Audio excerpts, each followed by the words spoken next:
নমস্কার, বাংলা জাগরে আপনাদের সকলকে স্বাগত জানাই। সাফ কথা নিয়ে আমি সৃজিতা রয়েছি আপনাদের সঙ্গে। আর সাফ কথায় আজকের মূলত যে বিষয় নিয়ে আলোচনা করব, আজকের সবথেকে বড় বিষয় হচ্ছে সামনেই নির্বাচন। আর নির্বাচনের মুখে একেবারে আজই বিজেপির তরফ থেকে নির্বাচনী ইস্তেহার প্রকাশ করা হয়েছে, যাকে পোশাকি ভাষায় বলা হয়েছে সংকল্পপত্র সামনে আনা হয়েছে। সেই সংকল্পপত্রে কি দেখা গেল একাধিক বিষয়, একাধিক প্রতিশ্রুতি, 15টা প্রতিশ্রুতি বিজেপির তরফ থেকে সামনে আনা হয়েছে। স্বরাষ্ট্রমন্ত্রী অমিত শাহ তিনি সামনে এনেছেন এবং যেমনটা সেখানে একাধিক প্রতিশ্রুতির মধ্যে অত্যন্ত গুরুত্বপূর্ণ প্রতিশ্রুতি যেখানে উঠে এলো যে অনুপ্রবেশ ইস্যু যেমন দেখা গেল যে অনুপ্রবেশ রোখা হবে যদি বিজেপি ক্ষমতায় আসে রাজ্যে তবেই, এবং সেই সঙ্গে দেখা গেল প্রতিশ্রুতির মধ্যে উঠে এলো নারী সুরক্ষার কথা, প্রতিশ্রুতির মধ্যে উঠে এলো বেকার যুবক যুবতী তাদেরকে ভাতা দেওয়ার কথা, অর্থাৎ আর্থিক সাহায্যের কথা উঠে এলো। সেই সঙ্গে মহিলা যারা রয়েছেন তাদেরকেও আর্থিক সাহায্যের কথা বলা হলো, ইত্যাদি ইত্যাদি বিষয়ে 15টি এই ধরনের প্রতিশ্রুতি কার্যত দেখা গেল বিজেপির তরফ থেকে সামনে আনা হয়েছে। শুধুমাত্র বিজেপির তরফ থেকে যখন এই প্রতিশ্রুতিগুলো সামনে আনা হলো, শুধুমাত্র সেখানেই থেমে নেই। রাজনীতির পারত্ব চড়ছে, সামনেই নির্বাচন, এর পাল্টা আবার তৃণমূল কংগ্রেসের তরফ থেকেও জবাব দিতে শোনা গিয়েছে। তৃণমূল সুপ্রিমো মমতা বন্দ্যোপাধ্যায় তিনি অনুপ্রবেশ ইস্যু নিয়ে সরব হয়েছেন, একাধিক বিষয় নিয়েই তিনি সরব হয়েছেন, কিন্তু এই অনুপ্রবেশ ইস্যু প্রসঙ্গে পাল্টা জবাব তৃণমূল সুপ্রিমো মমতা বন্দ্যোপাধ্যায় দিয়েছেন। তিনি প্রশ্ন তুলেছেন যে এতদিন পর্যন্ত তাহলে অনুপ্রবেশ কেন রোখা গেল না, 1 নম্বর প্রশ্ন। এবং অনুপ্রবেশ রোখার জন্য তাহলে প্রশ্ন উঠছে যে বিজেপিকে ক্ষমতায় আসতে হবে রাজ্যে, এবং দেশের মধ্যেই তো আমাদের দেশের মধ্যেই তো পশ্চিমবঙ্গ পড়ছে। সুতরাং যদি অনুপ্রবেশ হয়, সীমান্তে যদি ঠিক মতো নিরাপত্তা আঁটোসাঁটো করা না যায়, সেক্ষেত্রে তো দেশের নিরাপত্তা নিয়েও প্রশ্নটা উঠছে। সেই প্রশ্ন যেমন তৃণমূল সুপ্রিমো তুলেছেন, সেই প্রশ্ন তুলেছেন অভিষেক বন্দ্যোপাধ্যায় তিনিও। সুতরাং সব মিলিয়ে রাজ্য রাজনীতি এই মুহূর্তে সরগরম, নির্বাচন আসন্ন, আর এই সমস্ত বিষয় নিয়ে আজকের আলোচনা হবে। বঙ্গযুদ্ধ 2026 শুরু করছে।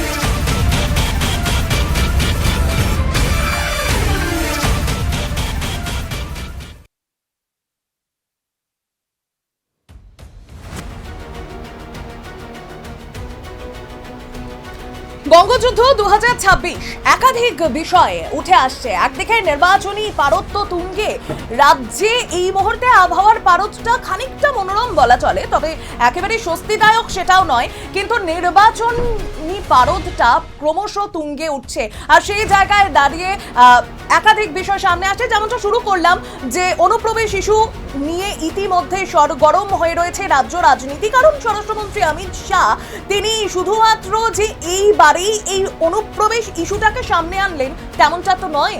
এর আগে একাধিক নির্বাচনের আগে যখন আমরা দেখেছি একেবারে দিল্লি থেকে বিজেপির শীর্ষ নেতৃত্বরা বারংবার প্রচারে এসেছেন এই রাজ্যে, আর সেই জায়গায় দাঁড়িয়ে একাধিকবারই অনুপ্রবেশ ইস্যুটা সামনে এসেছে।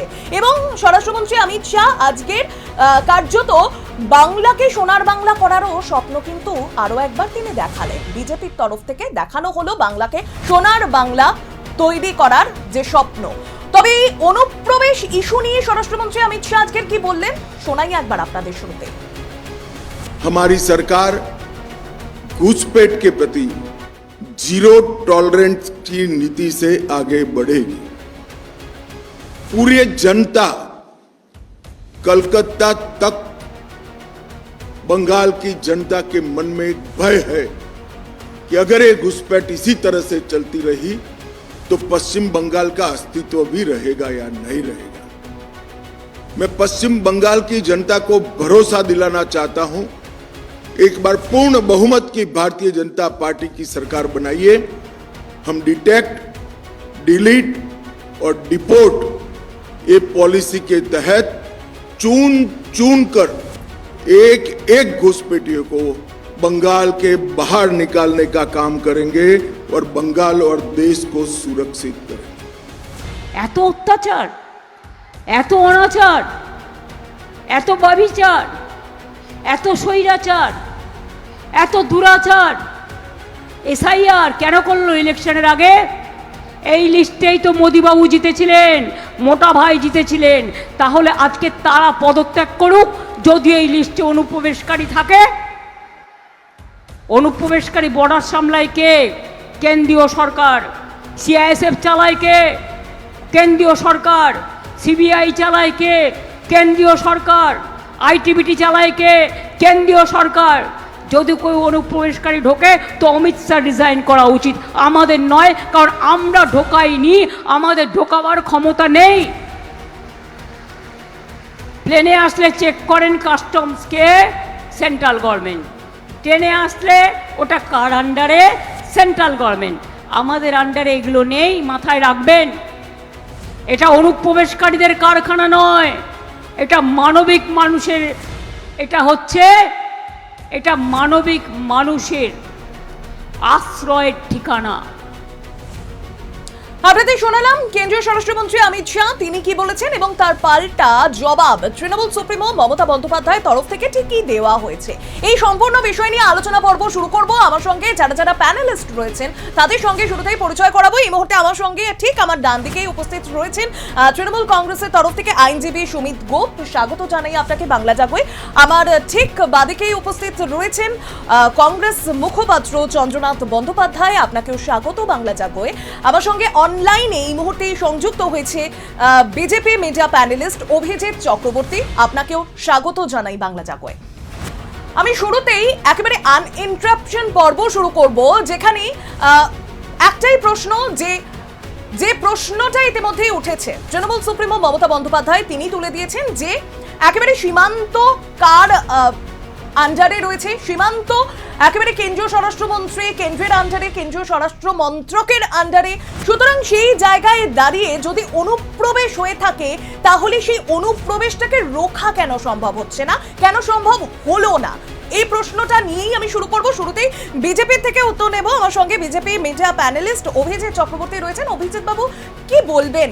এই আজকের একেবারে বিজেপির তরফ থেকে তো একদিকে নির্বাচনী ইস্তেহার প্রকাশ করা হলো, আর সেখানে অত্যন্ত গুরুত্বপূর্ণভাবে উঠে এলো আবারও অনুপ্রবেশ ইস্যু, কি বলবেন?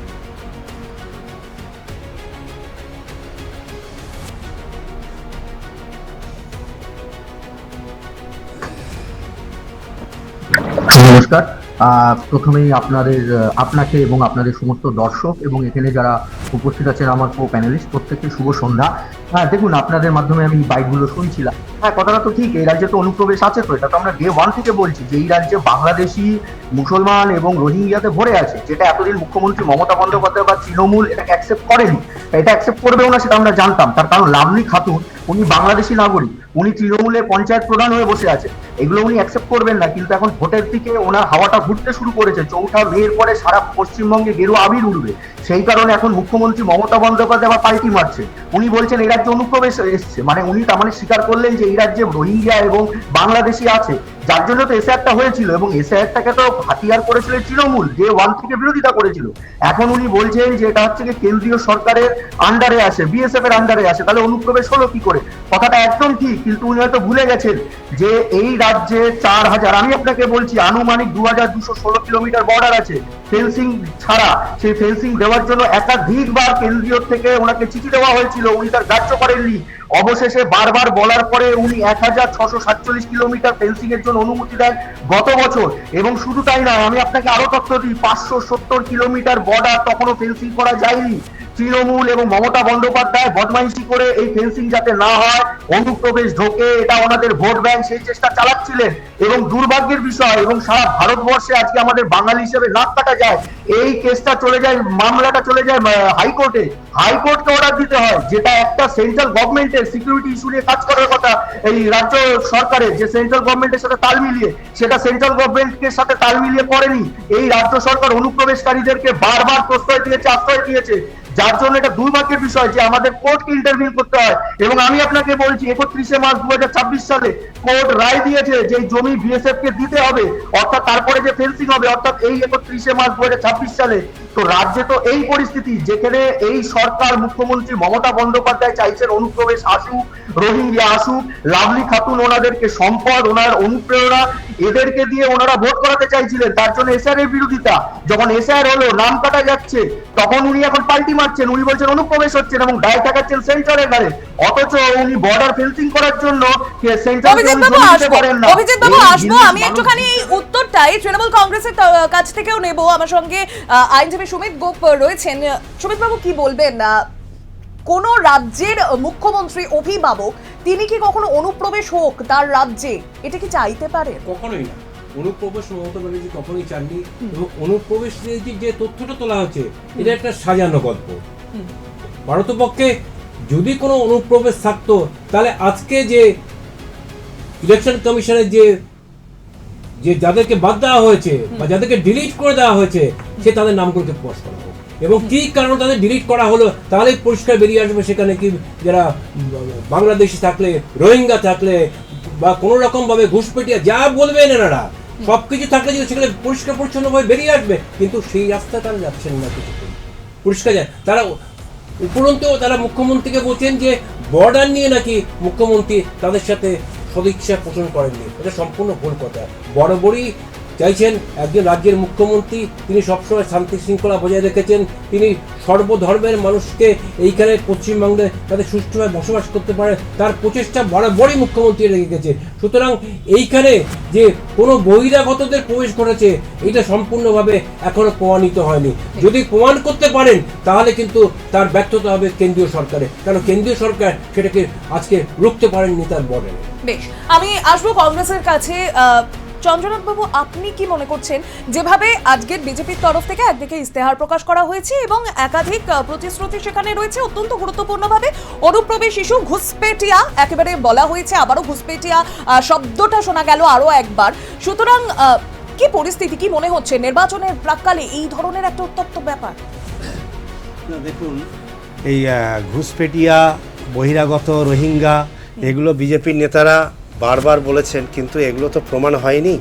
বরং এসআইআর করতে গিয়ে বৈধ ভোটাররা বাদ চলে গেছে, এবং সেখানে হিন্দু ভোটারও রয়েছেন, মুসলিম ভোটারও রয়েছেন। এবং দুর্ভাগ্যজনক, সবচেয়ে ভালো, আরও ভালো করে বলা যায় মালদা এবং মুর্শিদাবাদে 4,55,000 সামথিং ভোটার ট্রায়ালে চলে গেছে, ট্রাইব্যুনালে, এবং মালদাতেও 2 লক্ষের ওপর।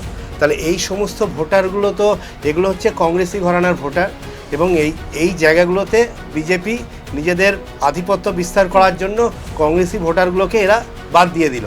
এরা নির্বাচন কমিশনকে দিয়ে প্ল্যান করে ভোটারগুলোকে বাদ দিয়ে তারা নির্বাচনে যেতে চাইছে, এবং সারা বাংলায় উত্তর 24 পরগনায় হয়েছে। আপনি দেখবেন বর্ডার সংলগ্ন জেলাগুলোতে আপনার বৈধ ভোটারদের সংখ্যা বেশি বাদ দেওয়া হয়েছে। এটা যে পরিকল্পিত ইলেকশন কমিশনকে দিয়ে করানো হয়েছে এটার মধ্যে তো কোনো দ্বিমত নেই। এটা যে কোনো শুভবুদ্ধি সম্পন্ন সচেতন মানুষই এটা বলতে পারবে। এইবারে অনুপ্রবেশের যে কথাটা বলছে, অনুপ্রবেশ হচ্ছে কেন? বর্ডারে কারা পাহারা দেন? বিএসএফ কন্ট্রোল করে সেন্ট্রাল গভর্নমেন্ট। তাহলে সেন্ট্রাল গভর্নমেন্টের ওখানে অধীনে রয়েছে বর্ডার, তাহলে সেখানে অনুপ্রবেশ রয়েছে কেন? তাহলে সেন্ট্রাল গভর্নমেন্ট কী করছে? কেন্দ্রের বিজেপি সরকার কি করছে? পশ্চিমবাংলায় যদি জনসংখ্যা বাড়ে সেটা তো সারা দেশের ওপরও প্রভাব পড়বে। তারা তাদের দায়িত্বটা ঠিকমতো পালন করছেন না, অন্যের ওপরে নিজেদের দায়ভার চাপিয়ে দিচ্ছেন। সেটা তো শুধুমাত্র রাজনীতির ময়দানে ঘোলা জলে মাছ ধরা, এছাড়া তো আর অন্য কিছু নয়। শুধুমাত্র এখানে বৈধ ভোটারদের বাদ দিয়ে এবং ঘোলা জলকে আরও ঘোলা করে বাংলায় ক্ষমতা দখল করতে চাইছেন, যেটা বাংলার মানুষ কোনোভাবেই এটা মেনে নেবেন না। এবং বাংলায় ভোটারদের মধ্যে যারা মধ্যবিত্ত এবং নিম্ন মধ্যবিত্ত ভোটার, তারা কোনোদিনই বিজেপিকে ভোট দেয়নি আর আগামী দিনেও দেবে না, কারণ একটা বিহারি উত্তরপ্রদেশীয় দল, বাংলার মানুষ তাকে কোনোদিনই কাছে টেনে নেয়নি, আগামী দিনেও নেবে না, সেটা নির্বাচনেও প্রমাণ হয়ে যাবে। এবং বিজেপির নেতৃত্ব যে ধরনের মন্তব্যগুলো করছেন, আমার মনে হয় ওনারা শুধুমাত্র রাজনীতির ময়দানে বাজার গরম করার জন্য করছেন। এখানে কোনো দূরদর্শিতা বা কোনো ডেপথ বা কোনো গভীরতা নেই। একেবারেই। তবে এটা সব থেকে এই জায়গাতেই আসবো যে এটা তো কোনো রাজনীতির বিষয় হতে পারে না, কারণ এখানে প্রশ্নটা উঠে যাচ্ছে জাতীয় নিরাপত্তা নিয়ে, জাতীয় নিরাপত্তার বিষয়, রাজনৈতিক বিষয় তো এটা নয়। সুতরাং তারপরেও কিভাবে একেবারে বিজেপির শীর্ষ নেতৃত্বের তরফ থেকে বলা হচ্ছে যে জেতার পরে তবেই এই নিরাপত্তার দিকটার দিকে নজর দেওয়া হবে। আমি এই প্রশ্নটা নিয়ে আমি অভিজিৎ বাবুর থেকেই আমি উত্তরটা নেব। অভিজিৎ বাবু, এটা জাতীয় নিরাপত্তার প্রশ্ন তো উঠে যাচ্ছে, সুতরাং সেই জাতীয় নিরাপত্তার যদি পশ্চিমবঙ্গ নিরাপদ না থাকে, পশ্চিমবঙ্গ তো আমাদের দেশের মধ্যেই, ভারতের মধ্যে পড়ছে, তাহলে ভারতের নিরাপত্তা নিয়েও তো প্রশ্ন উঠছে। সেই জায়গায় দাঁড়িয়ে কিভাবে এই বিষয়টা যে জিতলে, রাজ্যে ক্ষমতায় এলে তবেই একেবারে সীমান্তের নিরাপত্তার দিকে কড়াকড়ি করা হবে?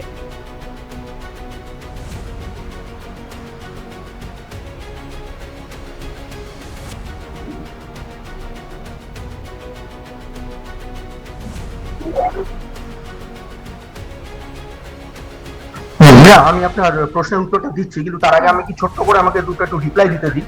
এইমাত্র সুমিত দা তৃণমূল থেকে বললেন যে এটা সাজানো গল্প, কোনো অনুপ্রবেশ হয়নি। ওনার বক্তব্যের সাথে এবং মুখ্যমন্ত্রী মমতা বন্দ্যোপাধ্যায়ের বক্তব্যের সঙ্গে আকাশ পাতাল তফাৎ। আপনাদের এইমাত্র চ্যানেলে আমি দেখলাম মুখ্যমন্ত্রী মমতা বন্দ্যোপাধ্যায় বলছেন অনুপ্রবেশ হয়েছে এবং অনুপ্রবেশের দায় হচ্ছে সেন্ট্রালে, তার মানে উনি স্বীকার করলেন। আর এদিকে ওনাদের টিএমসির মুখপাত্র এখানে বলছেন যে অনুপ্রবেশ হয়নি, সাজানো গল্প। আর দ্বিতীয় কথা, এইমাত্র কংগ্রেস থেকে চন্দ্রনাথ বাবু একটা কথা বললেন, যেটা হচ্ছে বিহার উত্তরপ্রদেশের দল। উনি এইটা বলে বিহারি এবং উত্তরপ্রদেশ মানুষদেরকে অপমান করেছেন এবং ওনাকে একটু স্মরণ করাতে চাই, উনি এখন বর্তমানে যে কংগ্রেস করছেন সেটা জোড়া বলদের কংগ্রেস নয়, সেটা হাত কাটা কংগ্রেস, যেটা ইন্দিরা গান্ধীর কংগ্রেস। ইন্দিরা গান্ধী উত্তরপ্রদেশের নাগরিক ছিলেন, সুতরাং উনি নিজেকে নিজে অপমান করছেন এবং কংগ্রেসকে সব থেকে বড় অপমান এবং বিহারি আর উত্তরপ্রদেশের অপমান করেছেন। এবার থাকলো আপনার প্রশ্নের কথা, একদম ঠিক, এটা তো জাতীয় সুরক্ষার বিষয়, যার জন্য তো তৃণমূল ডে ওয়ান থেকে নেগলিজেন্সি করেছে। এখানে তো এরা বর্ডারে ফেন্সিং করতে দেয়নি। একটা বর্ডার যখন খোলা উন্মুক্ত থাকে তখন সেখানে অনুপ্রবেশ হবে না? আপনার কি মনে হয় হবে না? 100 বার হবে। তার জন্য তো বর্ডার ফেন্সিং করতে হবে। সেটা তো তৃণমূল সরকার ডে ওয়ান থেকে বিরোধিতা করেছে এবং দেয়নি। এবং এটা দুর্ভাগ্য, দেখুন রাজ্য সরকার থাকাকালীন। কিন্তু অভিজিৎ বাবু, বর্ডারের নিরাপত্তার দায়িত্বে তো বিএসএফ রয়েছে, আর বিএসএফ কে কন্ট্রোল করা হয় স্বরাষ্ট্র মন্ত্রকের তরফ থেকে, তাহলে কিভাবে? 2026 31শে মার্চ বলেছে বিএসএফ কে জমি দিতে হবে এন প্রকারে। কোর্ট এই মন্তব্য করার পরে এখন সে রাজি হয়েছে। একদম কিন্তু না, তাহলে আপনি কি বলতে চাইছেন যে শুধু বিএসএফ থাকলে হবে, বর্ডার ফেন্সিং দরকার নেই? তাহলে সারা ভারতবর্ষের যত ম্যাপ আছে, মানে আমি ধরুন পাকিস্তান ধরতে পারি, এইখানে বাংলাদেশ, এই সমস্ত বর্ডার এরিয়ায় যত স্টেট আছে সেখানে কি কোনো ফেন্সিং থাকবে না? এটা কোনো উন্নত দেশের পরিভাষা হতে পারে? তার জন্য তো স্টেট গভর্নমেন্টকে তো সহায়তা করতে হবে সেন্ট্রালকে, সেটা তো করেনি। এবং বিএসএফ থাকাকালীন প্রচুর অনুপ্রবেশকারী ধরা পড়েছে এবং যেগুলো ধরা পড়েনি সেইগুলো এই কাটাতার বেড়াতার যেখানে হয়নি সেখান থেকে অনুপ্রবেশ হচ্ছে বেশিরভাগ। তার জন্য তো ফেন্সিং এর জন্য, বর্ডারের জন্য বারবার সেন্ট্রাল থেকে আর্জি জানানো হয়েছে, একাধিকবার চিঠি দেওয়া হয়েছে, তার কোনো উত্তর দেয়নি। অবশেষে গত বছর যে ওনারা 1647 কিলোমিটার যে বর্ডার, তার জন্য ওনারা অনুমতি দেয় স্টেট গভর্নমেন্ট, বাকি 570 কিলোমিটার তো দেয়নি। তো তার জন্য তো কোর্টকে ইন্টারভিউ করতে হয়েছে। এটা কতটা দুর্ভাগ্য যে একটা বর্ডারে ফেন্সিং করতে দেওয়া হয়নি। সুমিত বাবু কি বলছেন? ফেন্সিং আসবো অভিজিৎ বাবু, একটা স্টেট গভর্নমেন্ট ফাংশন করতে দিচ্ছে না, এখানে ফেন্সিং করতে দিচ্ছে না। নির্বাচনের সময় আজকে এটাকে একটা মস্ত বড় ইস্যু তৈরি করে দেওয়া হলো এবং স্বরাষ্ট্রমন্ত্রী নিজে বললেন যদি জিতে আসি তাহলে এটা নিয়ে, জাতীয় নিরাপত্তাকে নিয়ে আমরা তাহলে সেইভাবে অগ্রসর হব। তাহলে সারাটা বছর ধরে, এতদিন ধরে ওনারা ক্ষমতায় রয়েছেন, তাহলে সেইভাবে বহিরাগতকে নিয়ে কেন সারা ভারতবর্ষ নিয়ে ওনারা কেন সেইভাবে মুভমেন্ট করেননি? সারা ভারতবর্ষের জায়গায় জায়গায় বর্ডারে প্রতিনিয়ত যে কেন ওনারা সেইভাবে অগ্রসর হননি, যাতে অন্ততপক্ষে প্রতিটা বর্ডারে অন্ততপক্ষে বহিরাগতদের আটকানো যায়, সেভাবে তো তাদের কোনো রকমভাবে অগ্রগতি দেখা যায়নি। আজকে নির্বাচনের মুখে এসে এইগুলো তাদের মাথায় পড়লো, নির্বাচনের মাথায় সময় মনে পড়লো যে আজকে বহিরাগতরা আসছে। তাহলে সারা বছর ধরে বহিরাগতদের কথা তাদের মনে ছিল না? বলে দিয়েছিলেন যে বহিরাগত বলে কেউ ঢুকছেন। তাহলে এটা হচ্ছে মস্ত বড় একটা ব্যর্থতা কেন্দ্রীয় সরকারে কোনো কারণেই প্রচেষ্টা করতে হননি যে এইভাবে বহিরাগতদের কোনো রকমে আটকাবার জন্য। যদি তাদের সঠিক ইচ্ছে থাকতো তাহলে তারা সারা বছর ধরে তারা কিন্তু সেই প্রচেষ্টা নিতেন। সারা বছর ধরে তারা সেই প্রচেষ্টা নিলেন না। তারা আজকে নির্বাচনের সময়, তারা আজকে যে ঘোষণা হয়েছে সেই মুহূর্ত থেকে তাদের কিন্তু এইভাবে একটা প্রচেষ্টা দেখা যাচ্ছে যে বহিরাগত বহিরাগত বহিরাগত এবং বহিরাগতর সাথে একটু আগে যেটা বলা হলো এই রোহিঙ্গা ঘুষপেটিয়া ইত্যাদি ইত্যাদি শব্দগুলোকে আনা হয়েছে। এইগুলোকে এনে আজকে নির্বাচনের ডামাডোলটাকে তারা আজ আরো বেশি কুলুষিত করলেন, আরো মানুষের থেকে পিছিয়ে গেলেন। মানুষ কিন্তু আজকে তাদেরকে আর সেইভাবে গ্রহণ করতে মনে নিতে পারছেন না। মানুষ বিশ্বাস করছেন না যে এই দলটার কাছে সত্যি কি যে এই দলটার কাছ থেকে মানুষ সেইভাবে পাবে। যারা এক সময় সেই বাবরি মসজিদ ভেঙেছিল, ভারতবর্ষের ধর্মনিরপেক্ষতাকে যারা ধ্বংস করেছিল, যারা দিনের পর দিন ধরে আজকে দেখেছিল গোধারা দেখেছিলাম আমরা অতীত ভুলিনি। যে অতীতে দেখেছিলাম যে এই কেন্দ্রীয় সরকার নানাভাবে যখন তারা সরকারে আসার আগে তারা যেসব কাজগুলো করেছে তা ভারতবর্ষের সংহতি সাম্প্রদায়িকতার বিরোধী। মানুষ তাদেরকে কখনোই মন থেকে মনে চাইবে না, অন্ততপক্ষে বাংলার মানুষ তাদেরকে কখনোই চাইবে না। বাংলার মানুষ শান্তিপ্রিয় মানুষ, সর্বধর্মের এখানে এক আমাদের সহবস্থান করি। আমরা চাই এই বাংলাতে কোনো ধর্মীয় বিভাজন যাতে না ঘটে। এইভাবে ধর্মীয় বিভাজনে এক একটা তথ্যকে খাড়া করা হচ্ছে। আজকে বহিরাগত, কালকে রোহিঙ্গা, পশু ঘুষপেটিয়া বলে নানাভাবে তৈরি করা হচ্ছে। এটা একটা নতুন পরিকল্পনা। এবং শুধু তাই নয়, এই রোহিঙ্গা, অনুপ্রবেশকারী, ঘুষপেটিয়া, এই একাধিক শব্দ যখন আমরা বিশেষভাবে শুনতে শুরু করি এসআইআর পর্ব থেকে, এবং সেখানে যখন একেবারে এসআইআর এর তালিকা সামনে আসছে, চূড়ান্ত ভোটার তালিকা, সেখানে কজন রোহিঙ্গা, কজন ঘুষপেটিয়ার নামটা বাদ গেল, এটাও তো একটা বড় প্রশ্ন উঠছে। এই বিষয়ে কি বলবেন চন্দ্রনাথ বাবু? না, আমি তো প্রথমেই বললাম যে এগুলো পরিকল্পিত চক্রান্ত। তার কারণ এসআইআর শুরু হওয়ার আগেই বিধানসভা বিরোধী দলনেতা বলে দিয়েছিলেন 1,20,00,000 নাম বাদ দেবেন, এবং সেটা বাস্তবায়িত করতে হবে। তারা এখানে জোর করে ক্ষমতায় আসতে চাইছে, তাদের সঙ্গে তাদের ইডি সিবিআইয়ের সঙ্গে নির্বাচন কমিশন তাদের হয়ে কাজ করছেন। এখন এরা অবৈধ ভোটার যখন খুঁজে পেল না, অবৈধ ভোটার থাকতে পারে, কিন্তু ঘটনা হচ্ছে যে ইতিহাস যদি দেখেন, যে সমস্ত ভোটারদের নাম বাদ গেছে তারা কিন্তু এই বাংলায় দীর্ঘদিনের বাসিন্দা, তাদের বাপ ঠাকুরদার আমল থেকে আছে। কারণ ইতিহাস বলছে অষ্টদশ শতাব্দীতে যখন বাংলায় হুন আক্রমণ হয় এবং দশম থেকে দ্বাদশ শতাব্দী, ওই সময়টা মানে লক্ষণ শেঠ যখন রাজত্ব করেন তখন বাংলায় হুন আক্রমণ হয়। মাত্র 11 জন সৈন্য নিয়ে ইখতিয়ার উদ্দিন বিন বখতিয়ার খিলজি উনি নবদ্বীপ দিয়ে বাংলা অ্যাটাক করে এবং লক্ষণ সেন পালিয়ে যান। এরপরে 150 বছর বাংলায় লুট, তরাজ, ধর্মান্তরিতকরণ এইসব হয়। এবার সেই সময় থেকে বাংলায় তো তার আগে মুসলিমরা ছিল না, মুসলিম ধর্মও ছিল না। যদি রামায়ণ মহাভারতকে আপনারা মানেন, যদি আমাদের ইতিহাস মানেন, তাহলে আপনারা দেখতে পাবেন তাহলে তারপর থেকে এলো। তাহলে এরা বংশ পরম্পরা এখানে আছে, এরা তো অন্য জায়গা থেকে আসেনি। এবার তাদের কোনো রিলেটিভ হয়তো বাংলাদেশে ছিল, পরবর্তীকালে এসে স্বাধীনতার আগে পরে বা তারপরে, কিন্তু এদের বাপ ঠাকুরদার সময় থেকে এরা এখানেই আছে। এবং এদেরকে নামগুলোকে বাদ দেওয়ার অর্থই হচ্ছে, আপনাকে আমি আগেই বললাম যে এই মালদা, মুর্শিদাবাদ এগুলো সব কংগ্রেসি ভোটার। পরবর্তীকালে তৃণমূল কংগ্রেসের দিয়ে কিছু কনভার্ট হয়েছে, সেটা অস্বীকার করার জায়গা নেই।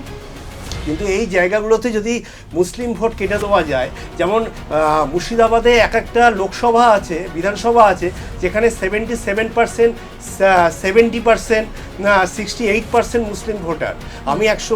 আমি যখন এই প্রফেশনে ছিলাম, আমি দেখেছি যখন আমি জঙ্গিপুর একসময় কভার করতে গেছিলাম, সেখানে দেখেছি 77% মুসলিম ভোটার, এবং তারা সেখানে বংশ পরম্পরায় আছে। এরা কেউ সবাই বৈধ ভোটার, এরা কেউ বাইরের ভোটার নয়, কেউ রোহিঙ্গা নয়, কেউ উদ্বাস্তু নয়।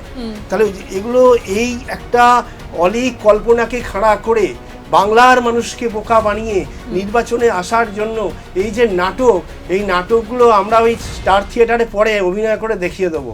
এবং সবথেকে বড় বিষয় সেই জায়গা থেকে যে হেনস্থার শিকার, হয়রানির শিকার শেষ পর্যন্ত কিন্তু সাধারণ মানুষকেই হতে হচ্ছে নানা বিষয় নিয়ে। এবং আমি আসবো এই প্রসঙ্গে, অবশ্যই আসবো, এই জায়গা থেকে আবারও শুরু করব। এখন যেহেতু একটা বিরতির সময় হচ্ছে, বিরতিটা নিতেই হচ্ছে, ফিরছে বিরতির পর, সঙ্গে থাকুন।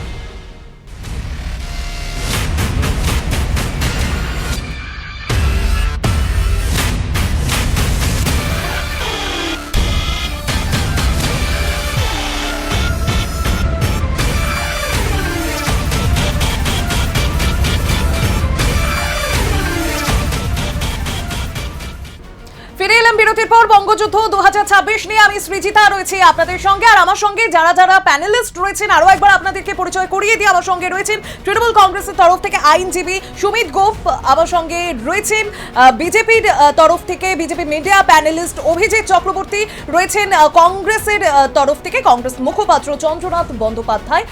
তিনজনকে আরো একবার স্বাগত জানিয়ে আমি আবারও যে প্রসঙ্গে ছিলাম সেই প্রসঙ্গ থেকেই শুরু করব, অর্থাৎ ঘুষপেটিয়া ইস্যু এবং অনুপ্রবেশকারী, চুনচুনকার, এই একাধিক শব্দ আমরা বারংবার শুনি। যখনই নির্বাচন আসে তখনই আমরা বারংবার এই সমস্ত ওয়ার্ডগুলো আমরা শুনতে থাকি। এবং এই মুহূর্তে দাঁড়িয়ে বিরতিতে যাওয়ার আগে যে প্রসঙ্গে ছিলাম যে অনুপ্রবেশ যদি হচ্ছে, অনুপ্রবেশ যদি হয়েই থাকে, সেক্ষেত্রে কেন অনুপ্রবেশ আটকানো গেল না, এক নম্বর প্রশ্ন। এবং দু নম্বর প্রশ্ন হচ্ছে এসআইআর এ যে সমস্ত নামগুলো বাদ গেল তারা কি সকলে অনুপ্রবেশকারী, তারা কি রোহিঙ্গা? কেন একজন রোহিঙ্গারও তালিকায় নাম কেন দেখা গেল না, এই নিয়ে একটা প্রশ্ন উঠছে। এবং শুধুমাত্র তাই না, ইতিমধ্যেই শ্রমিক ভট্টাচার্য তিনি গত পরশুদিন বলেছেন যে যে সমস্ত বৈধ ভোটারদের নাম বাদ গিয়েছে তাদের জন্য তিনি দুঃখিত, তিনি দুঃখ প্রকাশ করেছেন। এতদিন পরে এসে এই দুঃখ প্রকাশ করা হলো শ্রমিক ভট্টাচার্যের তরফ থেকে। আমি চলে যাব অভিজিৎ বাবুর কাছ থেকে এই উত্তর নেব, কিন্তু এই উত্তর নেওয়ার আগে সেই বক্তব্য একবার শোনাই। শ্রমিক ভট্টাচার্য কি বলেছেন শুনুন।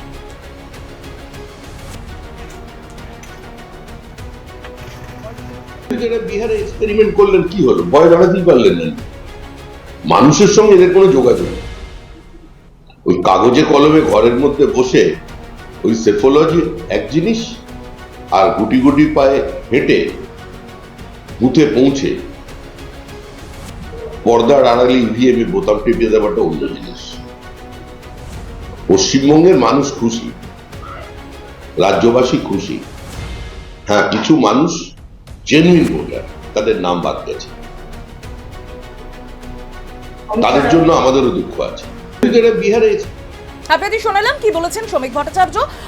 অভিজিৎ বাবু, এসআইআর পর্ব শুরু থেকে সমস্ত রাজনৈতিক দল সকলের তরফ থেকে যখন বিরোধিতা করা হয়েছিল, এসআইআর এর বিরোধিতা নয়, অবশ্যই বলা হয়েছিল যে এই কম সময়ের মধ্যে এসআইআর করা সম্ভব নয়, এই বিরোধিতা সবসময় করা হয়েছিল। সেই জায়গায় একমাত্র বিজেপির তরফ থেকে সর্বদা নির্বাচন কমিশনের যে এই নির্দেশ বা এই বক্তব্য সেটার সঙ্গে সহমত জানানো হয়েছিল বিজেপির তরফ থেকে।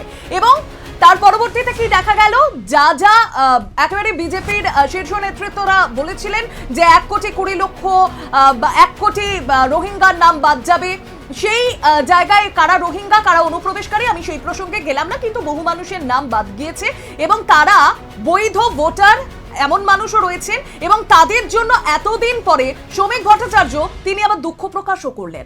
কি বলবেন, কিভাবে ব্যাখ্যা করবেন? না দেখুন, প্রথম কথা এই আপনি এইমাত্র বললেন না যে এসআইআর এর বিরোধিতা কেউ করেনি, মানে তার অল্প সময় বিরোধিতা করেছে, এটা একদম ভুল। ডে 1 থেকে তৃণমূলের বিরোধিতা করেছিল। আমি আপনাকে মনে করাচ্ছি ক্রোনোলজি। মুখ্যমন্ত্রী মমতা বন্দ্যোপাধ্যায় কি বলেছিলেন? উনি বলেছিলেন আমি বেঁচে থাকতে এসআইআর হতে দেবো না। উনি একবারও বলেননি যে এটা শর্ট পিরিয়ডের জন্য করা হচ্ছে, আমি তার বিরোধিতা করছি। উনি বলেছেন আমি এসআইআর হতে দেবো না। অভিষেক বন্দ্যোপাধ্যায় নিদান দিয়েছিলেন ইলেকশন কমিশনের লোক যদি বাড়িতে আসে আপনার পরিচয়পত্র যাচাই করতে বেঁধে রাখবেন। একাধিক নেতা উস্কানিমূলক ভাষণ দিয়েছে, রক্তগঙ্গা বয়ে যাবে এখানে এসআইআর হলে। এবং শুধু তাই নয়, মালদার এই মোথাবাড়িতে যে কাণ্ড হয়েছে তার আগে আপনাদের এই তৃণমূলেরই যে একজন নেত্রী সাবিনা ইয়াসমিন তিনি কি বলেছিলেন যে এখানে এসআইআর একজনের নাম বাদ হলে আমি লন্ডভন্ড করে দেবো মোথাবাড়ি। ওনাকে কি আইন সেই পারমিশন দেয় লন্ডভন্ড করার? তো এসআইআর এর বিরোধিতা ডে 1 থেকে তৃণমূল করেছিল। আজকে যাদের বৈধ নাগরিক যাদের নাম বাদ গেছে, যে হয়রানিটা হচ্ছে, অবশ্যই ভারতীয় জনতা পার্টি তার দুঃখ প্রকাশ করে এবং এর জন্য দায়ী হচ্ছে তৃণমূল সরকার। তৃণমূলকে দায়িত্ব নিতে হবে, তারা যদি বিরোধিতা না করতো। এবং এই যে intensive revision, special intensive revision, এটা তো এই প্রথমবার নয়। হ্যাঁ, অবশ্যই স্পেশাল ইন্টেন্সিভ রিভিশন প্রথমবার, এর আগে ইন্টেন্সিভ রিভিশন হয়েছে, কিন্তু সেই সময় যখন বিরোধিতা হয়নি এবং সেই সময় এতটা জনসমক্ষেও ব্যাপারটা আসেনি, সাধারণ মানুষও এতটা জানতেও পারেননি, বহু মানুষ জানতেই পারেননি যে এই বিষয়টা হয়ে গেছে, যেটা এবারে হয়েছে স্পেশাল ইন্টেন্সিভ রিভিশনের ক্ষেত্রে হয়েছে এবং সাধারণ মানুষ হয়রানির শিকার আমরা প্রত্যেকে জেনেছি, নাজেহাল হতে হয়েছে মানুষকে।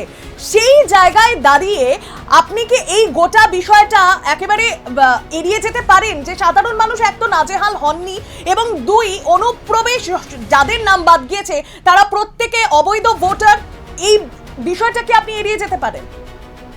এর উত্তর আমি দিচ্ছি। দেখুন, পশ্চিমবঙ্গে শুধু এসআর হয়নি, 12টা রাজ্য হয়েছে এবং আমি সুপ্রিম কোর্টের ভাষায় কথা বলছি। সুপ্রিম কোর্ট এই কথা বলেছে রাজ্য সরকারকে যে অন্যান্য রাজ্যে তো এসআর হচ্ছে, নাম বাদ যাচ্ছে এবং পশ্চিমবঙ্গের থেকে বেশি নাম বাদ গেছে। কই সেখানে তো কোনো উচ্চবাচ্য হয়নি, তাহলে পশ্চিমবঙ্গে কেন? পশ্চিমবঙ্গে তৃণমূল নামক এই বর্বর দল আছে বলেই এই আমি তো উচ্চবাচ্যটা অন্য হয়েছে। রাজ্যের প্রসঙ্গেই যাচ্ছি না অভিজিৎ বাবু, আমি অন্য রাজ্যের প্রসঙ্গে যাচ্ছি না, আমি এই রাজ্যের বাসিন্দা, আমি এই রাজ্যকে নিয়ে কোর্টের কথা বলছি। আমি সুপ্রিম কোর্টের ভাষায় কথা বলছি। সুপ্রিম কোর্টের এই অবজারভেশন হচ্ছে, সুপ্রিম কোর্ট এই ভাষায় কথা বলেছে। সুপ্রিম কোর্ট বলেছে যে অন্য রাজ্যে এসআর হচ্ছে, কই কোথাও তো প্রবলেম হচ্ছে না, পশ্চিমবঙ্গে কেন হচ্ছে? আর অন্য রাজ্যে তো নাম বাদ গেছে, তাহলে আপনাদের রাজ্যে নাম বাদ গেলে আপনারা তো প্রবলেম হচ্ছে কেন? এই কথা তো সুপ্রিম কোর্ট বলেছে। আমিও অন্য রাজ্যে যাচ্ছি না, আমি সুপ্রিম কোর্টের কথাই বলছি। সুপ্রিম কোর্টের কথা তো কেউ ফেলতে পারবে না, আমরা প্রত্যেকে মাথা নত করে সেটাকে শ্রদ্ধা সহকারে জানাই। দ্বিমত থাকতে পারে, সেটা অন্য জিনিস। আমি সুপ্রিম কোর্টের ভাষায় কথা বলছি। আর দ্বিতীয় কথা, আপনি বলছেন না যে বৈধ ভোটার বা অবৈধ ভোটার কাদের নাম বাদ গেছে, দেখুন সেটা তো ইলেকশন কমিশন বলবে, সেটা তো ভারতীয় জনতা পার্টি বলতে পারে না। কিন্তু এখানে বারবার ইলেকশন কমিশনের সঙ্গে বিজেপির যে একটা আঘাত রয়েছে, এই প্রসঙ্গটা বারবার উঠে আসছে কেন? আমি কিছুক্ষণ আগে কংগ্রেসের তরফ থেকে চন্দ্রনাথ বাবু কিছুক্ষণ আগে এই বিষয়টা তিনিও উত্থাপন করেছেন যে এই বিষয়টা বারবার কেন উঠে আসছে, এটা তো কমিশনকেও কোথাও থেকে কলুষিত হতে হচ্ছে। কংগ্রেস তো এর আগেও এসআইআর করেছে। তো কংগ্রেস যখন বলছে যে ইলেকশন কমিশন ভারতীয় জনতা পার্টির হয়ে কাজ করছে, তার মানে উনি এটা স্বীকার করছেন কি যে আগে যখন এসআইআর হয়েছিল তখন ইলেকশন কমিশন কংগ্রেসের হয়ে কাজ করতো? দেখুন, এই সমস্ত মূর্খামির কথাবার্তা বলে কোনো লাভ নেই, যার জন্য কংগ্রেস আজকে শূন্যতে পরিণত কংগ্রেসের কাছ থেকে এই নিয়ে চন্দ্রনাথ বাবু আমাকে ছোট্ট লাস্ট একটা আমি একটা রিকোয়েস্ট, একটা জাস্ট এক লাইনে আমি বলি। আমি একটু আগে চন্দ্রনাথ বাবুর একটা কথা শুনছিলাম, উনি বারবার মালদা মুর্শিদাবাদ উল্লেখ করছেন, উনি পশ্চিমবঙ্গ বলছেন না। এটা ওনাকে আমি ধন্যবাদ দেবো, কারণ মালদা মুর্শিদাবাদের সংখ্যালঘু সংখ্যাগরিষ্ঠ। উনি বারবার বলছে ওখানে আমাদের কংগ্রেসের লোক, মানে কংগ্রেস আজকে মুসলমান পার্টি, মানে একটা বিশেষ ধর্ম সম্প্রদায়ের পার্টি হয়ে থেকে গেছে। ওনারা সেকুলার নয়, যার কারণে সারা ভারতবর্ষ সহ পশ্চিমবঙ্গে এক প্রকার শূন্যতে পরিণত হয়েছে। সেকুলার পার্টি হয়ে থেকে গেছে, কি বলবো? কংগ্রেস তো সেকুলার নয়, সেকুলার নয়, ধর্মনিরপেক্ষ, সেকুলার ধর্মনিরপেক্ষ নয়। এই কথা যদি বলা হয় তাহলে তো আমি বলবো যে তাহলে যারা বলছেন তারা ইতিহাস জানেন না। কংগ্রেস ধর্মনিরপেক্ষ নয়। কংগ্রেসের মধ্যে আপনার কংগ্রেসের ইতিহাস দেখুন। কংগ্রেস সর্বভারতীয় সভাপতি কারা হয়েছে, আমি নামগুলো যদি পরপর বলতে শুরু করি রাতভর হয়ে যাবে। এইবারে ঘটনা হচ্ছে যে প্রথম নামটা বলুন। মালদাতে আমাদের এমএলএ এমপি কারা হন? মালদাতে আমাদের এমএলএ এমপি কারা হন? কৃষ্ণেন্দু নারায়ণ চৌধুরী কংগ্রেস থেকে আগে ইংলিশ বাজার থেকে জিততেন। কংগ্রেস হচ্ছে ব্রিটিশ। তারপরে মালদা দীর্ঘদিন বলি খান চৌধুরী জিতেছেন, ব্রিটিশ পার্টি এটা। মৌসুম নূর জিতেছেন, ডালু সাহেব জিতেছেন, আবু সাহেব জিতেছেন। তাহলে কংগ্রেস ধর্মনিরপেক্ষ নয়। এই যে একটা অবান্তর প্রশ্ন করা হলো, আজকে এই সিচুয়েশনে দাঁড়িয়ে বিজেপি যে নামগুলো বাদ দিল, আজকে নামগুলো বাদ দিয়ে যে দুঃখ প্রকাশ করছে, তার মানে তাদের যে টার্গেট ফুলফিল হয়ে গেছে। তারা চেয়েছিল যে আমরা কংগ্রেসি ভোটারগুলোকে বাদ দিয়ে দেবো, সাধারণ মানুষকে বাদ দিয়ে দেবো এবং বৈধ ভোটারদের বাদ দিয়ে আমরা নির্বাচনে যাব, সেখানে আমরা একটা পোলারাইজেশন করব, আমরা সেখান থেকে সিট বার করার জন্য। এছাড়া আর কি না হলে আজকে যে সিচুয়েশনটা তৈরি হয়েছে বাংলায়, এই যে সাম্প্রদায়িক একটা বাতাবরণ তৈরি হয়েছে, ইউপিএ 1 গেছে, ইউপিএ 2 গেছে, বাংলায় কেন সারা ভারতবর্ষে কি এই সাম্প্রদায়িক বাতাবরণ ছিল? বাংলার কথাই যদি আমি বলি, বাংলায় কি এই বিভাজনটা ছিল? বাংলায় এই যে হিন্দু মুসলমান একটা বিভেদ সৃষ্টি করে দেওয়া, এইটা কি বাংলায় আগে ছিল? কংগ্রেস প্রায় 150 বছরের একটি রাজনৈতিক দল, দীর্ঘদিন দিল্লির মসনদে থেকেছেন, কোনোদিন বিভাজনের রাজনীতি করেছেন? সর্বধর্ম সমন্বয়ের সম্প্রীতি, তারই এক নাম কংগ্রেস। কংগ্রেস একটি রাজনৈতিক প্ল্যাটফর্ম, মঞ্চ। এবং সবথেকে বড় বিষয়, যে সমস্ত ভোটারদের নাম বাদ গিয়েছে, যতজনের নাম বাদ গিয়েছে, তাদের মধ্যে 63% হিন্দু ভোটার রয়েছেন এবং 34% মুসলিম ভোটার রয়েছেন বা সংখ্যালঘু ভোটার রয়েছেন। সুতরাং এটাও সত্যিই তো চিন্তার বিষয় একটা। ব্যাপারটা হচ্ছে কি, যারা ওরা দেখেছে কারা বিজেপিকে ভোট দেয়নি 21-এ 2024-এর লোকসভা ওরা ক্যালকুলেশন করেছে, করে ওরা দেখেছে যে ভোটাররা ওরা স্কুটিনি করেছে যারা বিজেপিকে ভোট দেয়নি তাদের নামগুলো বাদ দাও। একেবারে এ তো উত্তরটা পূর্ব আমি পরিকল্পিত সুমিত বাবু থেকে নেব, সুমিত বাবু। এবং ইলেকশন সেই কমিশনকে সমস্ত দিয়ে এটা মানুষের করানো নামটা হয়েছে। বাদ গেল, তাদের মধ্যে 63% হিন্দু ভোটার রয়েছেন, 34% রয়েছেন মুসলিম ভোটার বা সংখ্যালঘু। অবশ্যই যে বৃহৎ অঙ্কের যে এই নামগুলো বাদ গেল তার বিরুদ্ধে তো একটা ভারতবর্ষ জুড়ে এর একটা প্রতিবাদ হওয়া উচিত। কেন কি এই যে ইলেকশন কমিশন, তাকে তো সুপ্রিম কোর্ট তো বললেই যে এটা নির্যাতন কমিশন, এটা তো উনি কোর্ট করে বলে দিয়েছে। এছাড়াও যেটা আমরা দেখতে পারি, সে আমার মনে পড়ে উৎপল দত্তের খুব একটা টিনের তলোয়ারের খুব একটা ভালো সংলাপ ছিল, কত রঙ্গ করে বিধি রঙ্গ করে দিবানিশি।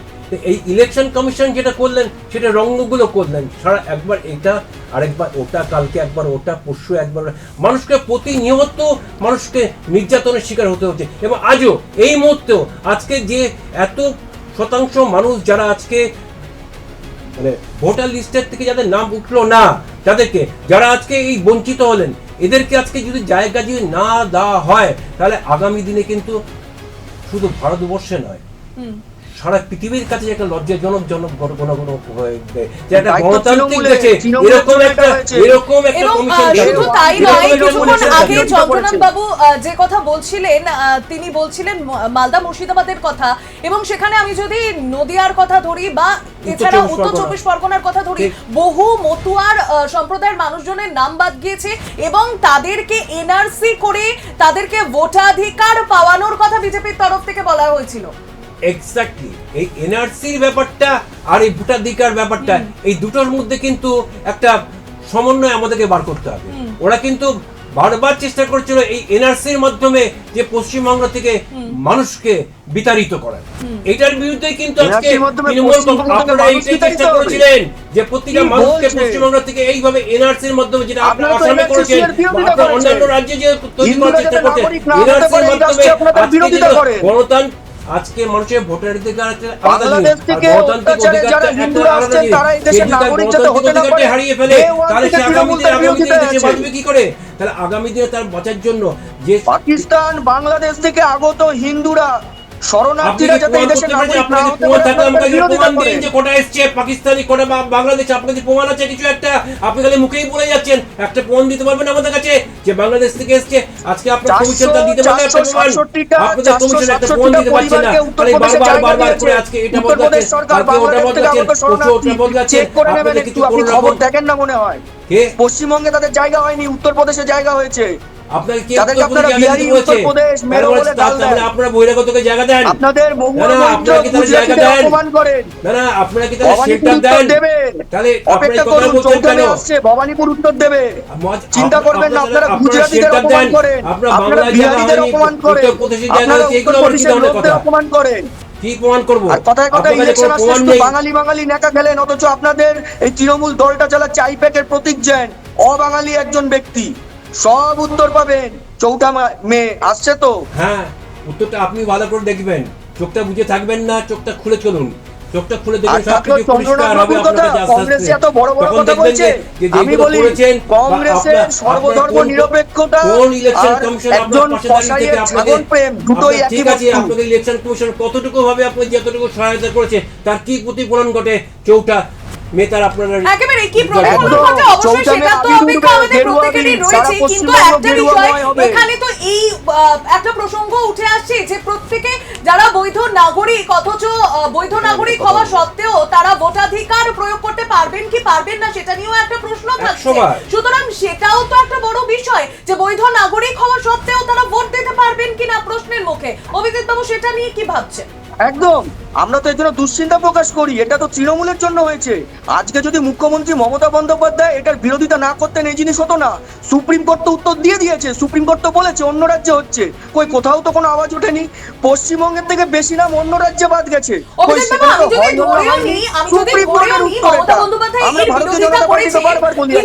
বিরোধিতা করলেও এসআইআর তো এসআইআর এর মতোই হয়েছে।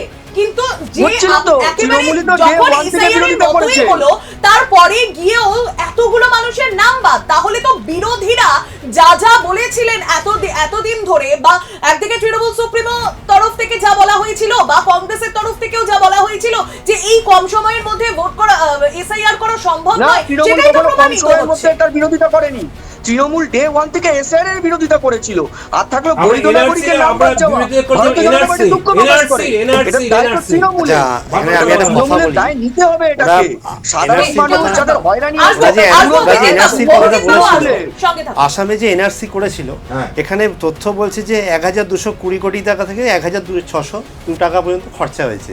এই যে টাকা, বিপুল পরিমাণ টাকা ওরা এনআরসি করে খরচা করলো, এবং এই যে বাড়ির মানুষগুলোকে ডিটেনশন ক্যাম্পে পাঠিয়ে দিল। একটা পরিবারের ধরুন 7 জন সদস্য, সবার নাম আছে, বাড়ির কর্তার নাম নেই, তাকে ডিটেনশন ক্যাম্পে। কি অমানসিক যন্ত্রণা! অমানসিক যন্ত্রণা এই যে কত দিনের পর পর্যায়ে? দিন তারপরে করে পুরো আসামে যেটা পরিকল্পনাটা হয়েছিল, সুপ্রিম ভেস্তে কোর্টের গেল। নির্দেশে তো এই যে হয়েছিল। জিনিসটা করে, এই আপনি টাকাটা জানেন কি, না এই হয়তো, টাকাটা তো তার মানে আমার সুপ্রিম আপনার করের কোর্টে টাকা। অগ্রাহ্য করছে। এই টাকাগুলোকে এরকম ভাবে তজরুপ করার কি কোনো দরকার ছিল? কোনো তো দরকার ছিল না। আসামে এসে আরেকটা হয়েছিল কথা, আমি সুপ্রিম কোর্টের বিজেপি নির্দেশে। মুখপাত্রকে প্রশ্ন আর এটা করছি, রাজীব গান্ধীর সময় থেকে 2024 হওয়ার কথা সাল, ছিল। 2016 এটা সাল, কংগ্রেসের। 2021 সাল, 2019 সাল লোকসভা নির্বাচন, বিধানসভা নির্বাচন, আপনাদের বিজেপির ক্যান্ডিডেটরা বিধানসভা এবং লোকসভাতে যে উত্তরবঙ্গেই আমি বলছি, এবং উত্তরবঙ্গেই আমি বলছি 5টা জেলায়, যেখান থেকে আপনাদের ক্যান্ডিডেটরা জিতেছেন, তারা কিন্তু এই বাদ যাওয়া ভোটারদের থেকে জিতেছেন। তাহলে অবৈধ ভোটারদের ভোটে তারা জিতেছেন, তারা রিজাইন দিক, তারা লোকসভায় রিজাইন দিক, আপনার কাছে কি তারা তথ্য আছে বিধানসভায় অবৈধ রিজাইন দিল না ভোটাররা কেন? ভোট জিতিয়েছিল? যে আমরা আপনার কাছে কি তথ্য আছে? এসআইআর তাহলে সে করছি, তথ্যটা প্রকাশ আমরা করুন। অবৈধ ভোটারকে এই এখান থেকে তথ্যটা তাড়িয়ে প্রকাশ দেবো, করুন যে কারা আমরা কারা অবৈধ অবৈধ ভোটারকে ভোটারদের এখানে নাম ভোট বাদ দিতে গেছে, দেবো না। তারাই ভারতীয় জনতা তাহলে পার্টিকে ভোট সেই দিয়েছে। আদর্শকে সামনে আর রেখে আমরা তো জানি কেন যারা পদত্যাগ অবৈধ করলো না? ভোটার, যারা মৃত ভোটার, তারাই ক্ষমতা বড় তৃণমূলের বালাই, ভোট করেছিল। নিজের মানে বেলায় ভোট আটিশুটি, রিগিং পরের হয়েছে। বেলায় দাঁত তৃণমূল কপাটি। এইভাবেই তো অভিযোগ জিতেছে। তারা আপনারা নির্বাচনে আপনারা জিতলো, আপনারা জিতে মিডিয়ার সামনে জেতার প্রকাশ পরে করেন। যেই আবার দুটি সিটে পৌঁছে সময় যাবেন। ছিল, এই মুহূর্তে দেখলো যে হাল খারাপ, এই মুহূর্তে দেখলো যে হাল খারাপ, যাবে না। এই মুহূর্তে দেখলো যে হাল খারাপ, সিপিএম মুক্তি হয়ে গেছে, সিপিএম এর ভোট আর বেশি পাবে না, এবার এখন এসআইআর করবে। আর এসআইআর কেন হলো? আর তার থেকেও বড় কথা হচ্ছে যে 2002-কে বেস করে যে এসআইআর শুরু হলো, এসআইআর এ আমাদের আপত্তি যে আইআর হোক, স্পেশাল কেন? 2002 এর পরে ধরুন 2003 সালে কেউ বাংলাদেশ থেকে এসেছে, আজকে তার বাবার হাত ধরে যদি এসে থাকে, সে এখানে পড়াশোনা শিখে আজকে প্রতিষ্ঠিত, হয়তো সরকারি চাকরিও করছে, তাকে কি করে বাংলাদেশে পাঠাবেন? তাকে কি কোথায় পাঠাবেন? তাকে কি তাড়িয়ে দিতে পারবেন? এই যে দুর্যোগী আচরণ করছে, এই দুর্যোগী আচরণ সাধারণ মানুষ মেনে নেবে না। মা বাচ্চাকে কোলে নিয়ে এসআইআর এর লাইনে দাঁড়িয়েছে, বৃদ্ধ মানুষ কাঁপতে কাঁপতে সে এসআইআর এর লাইনে দাঁড়িয়েছে, অসুস্থ হয়ে পড়ছে। বর্ধমান কোর্টের সামনে চলে যান, বর্ধমান কোর্টের সামনে দেখুন কি অবস্থা, লাইন, আবাল বৃদ্ধ বনিতা লাইনে দাঁড়িয়ে, যাদের ভোটাধিকার চলে গেছে। 200-র উপরে ভোটকর্মী মারা গেল, 200-র উপরে। এর দায়ভার কে নেবে? এই দুর্যোগী আচরণের জন্য সেটা তো আপনারা দেখছেন না। সুতরাং এই কথা বলবেন না, এই রাজ্যে কোনো চাকরি নেই। আর যে চাকরির কথা আপনি বলছেন, সেই 26,000 শিক্ষক শিক্ষিকা রাস্তায় বসে আছে, তাদের চাকরি চলে গেছে। আমি রাজনীতিকে যদি সরিয়ে রেখে একটুখানি মানবিকতার দিক থেকে আপনাকে যদি বিচার করতে বলি, তাহলে কি আপনি সত্যি এই প্রসঙ্গটা টেনে কথা বলতে পারবেন? যদি মানবিক হন, যেভাবে সত্যি তো সাধারণ মানুষ যেভাবে হেনস্থার শিকার হয়েছে, বয়স্ক বৃদ্ধ বৃদ্ধা যেভাবে তারা লাইনে দাঁড়িয়েছেন, এইগুলো তো সত্যি দেখার ছিল না। না, এটা তো দুর্ভাগ্য। আমরা তো প্রতি মুহূর্তে এটা নিয়ে কষ্ট অনুভব করি, এবং যার জন্য তো এটা দায় তৃণমূলের। তৃণমূল আজকে বিরোধিতা না করলে হয়তো এই জিনিস হতো না, হয়তো যথা সময়ে ঠিক সময়ে কাজটা কমপ্লিট হতো।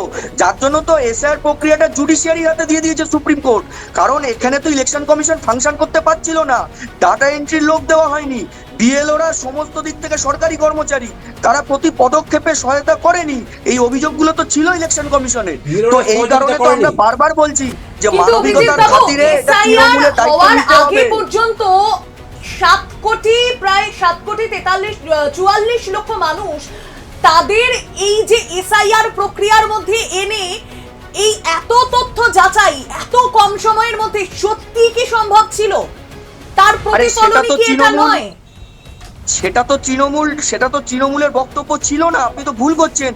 তৃণমূল ডে ওয়ান আমি থেকে তৃণমূল, এসআইআর বিরোধিতা কংগ্রেস, করেছিল।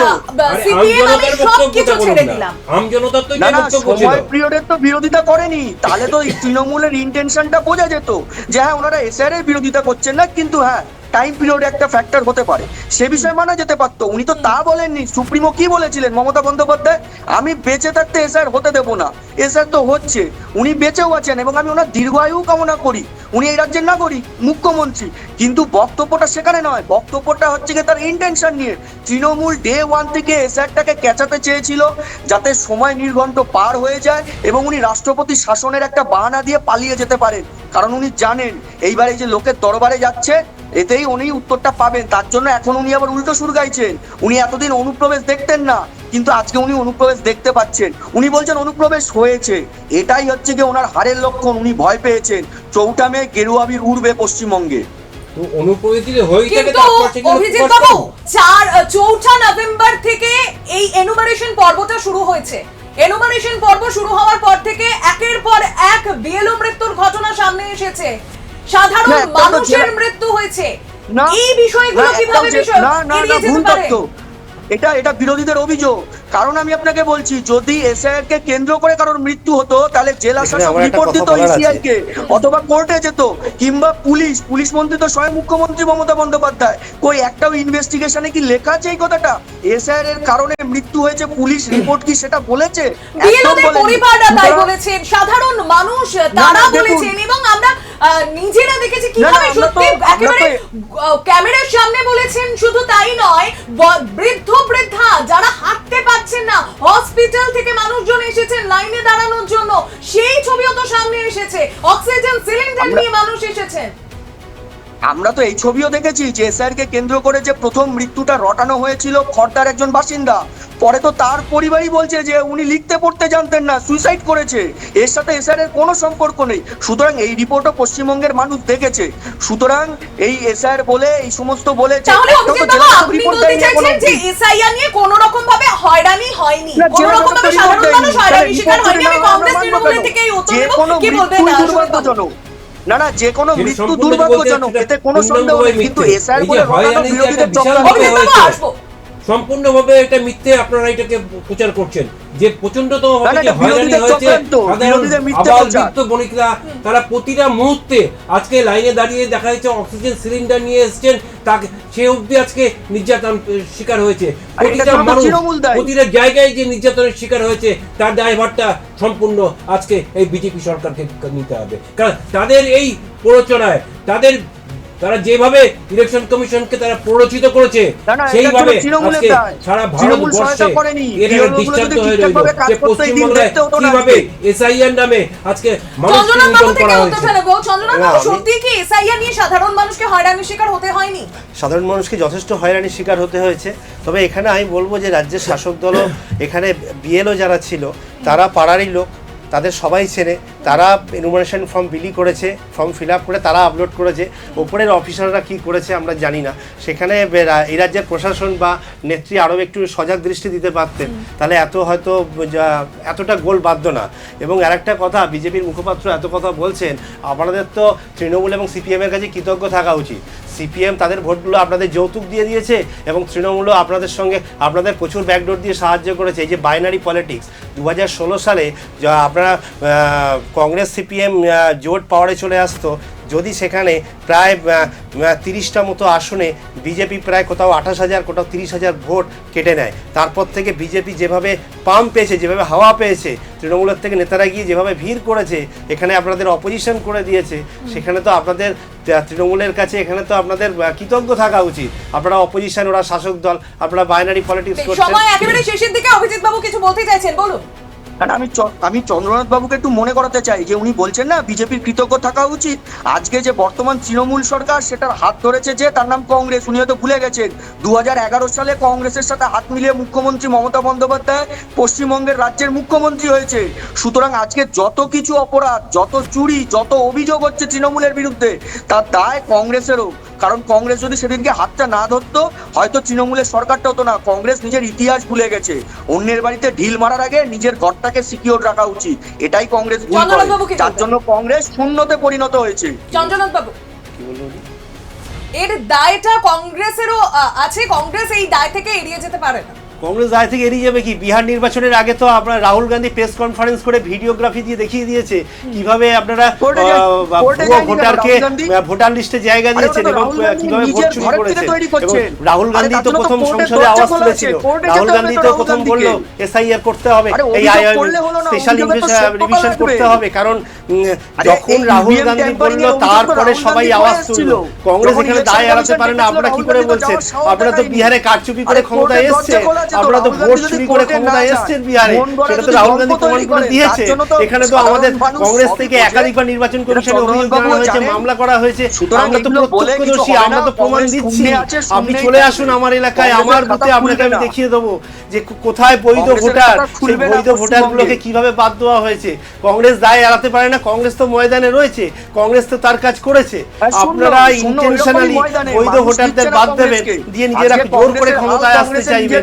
বাংলার মানুষ চাইছে কংগ্রেসের দোষ। সত্যি মহা মুশকিল, কারণ কোর্টে গেলেও প্রশ্ন উঠছে যে কেন কোর্টে যাওয়া হচ্ছে, অন্যদিকে বিরোধিতা করলেও বলা হচ্ছে কেন বিরোধিতা করা হচ্ছে, কেন এসআইআর এ এতগুলো ভোটার অধিকারকে কেড়ে নিচ্ছেন সাধারণ আপনারা। মানুষ হয়রানির শিকার হচ্ছে। আবার সেই জায়গায় দাঁড়িয়ে যে বিজেপির তরফ থেকে শুরুতে একেবারে সহায়তা করা হয়েছিল, একেবারে সহমত পোষণ করা হয়েছিল যে কমিশনের সঙ্গে, যে এই এসআইআর এর সময়সীমার মধ্যেই পুরো এসআইআর পর্ব সম্পন্ন হবে, সেই সহমত যখন বিজেপি প্রকাশ একেবারে জানিয়েছিল, তার পরবর্তী সময় দেখা যাচ্ছে একেবারে বিজেপিরই একজন শীর্ষ নেতৃত্ব শ্রমিক ভট্টাচার্য, তিনি আবার বহু মানুষের যখন নাম বাদ যায়, বৈধ ভোটারদের নাম বাদ যায়, তিনি আবার দুঃখ প্রকাশও করছেন। এটাই হয় এবং এই ছবিটাই সামনে আসে বারবার, এটাই রাজনীতি বোধ হয়, এবং নির্বাচনের আগে এই রাজনীতি দেখতে হচ্ছে আমাদের, আমরা দেখছি, কিন্তু সাধারণ মানুষ তারা হেনস্থার শিকার।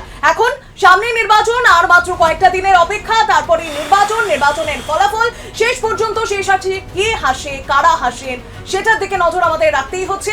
সকল প্যানেলিস্টকে ধন্যবাদ। আমার সঙ্গে তৃণমূল কংগ্রেসের তরফ থেকে সুমিত গোপ ছিলেন, আমার সঙ্গে বিজেপির তরফ থেকে অভিজিৎ চক্রবর্তী, কংগ্রেসের তরফ থেকে চন্দ্রনাথ বন্দ্যোপাধ্যায় ছিলেন, তিনজনকেই ধন্যবাদ। আজকের মতো অনুষ্ঠান এখানেই শেষ করতে হচ্ছে, তবে নির্বাচন অবাধ, সুষ্ঠু, শান্তিপূর্ণ হোক, সাধারণ মানুষকে হয়রানির শিকার আর না হতে হোক, এটাই আমাদের একমাত্র কাম্য।